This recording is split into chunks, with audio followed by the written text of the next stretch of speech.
আপনি শুনছেন মসজিদে দান করলে, আল্লাহর রাস্তায় দান করলে জান্নাতে একটা ঘর হয়, জান্নাতে হয় ঘর বাড়ি, ওই যে সুদ দিয়ে দিয়ে কয়।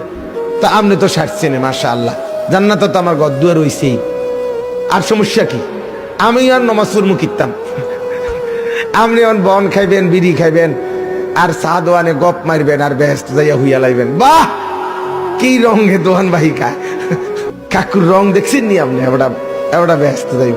আজীব কারবার, আজীব কারবার। এজন্য বললাম, এটা মনে রাখা দরকার, বুঝা দরকার, বুঝা দরকার।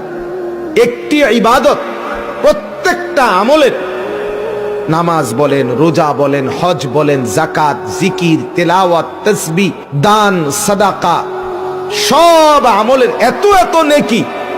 নবী বলছেন প্রত্যেকটার মাকসাদ উম্মত যেন সবগুলো করতে আগ্রহী।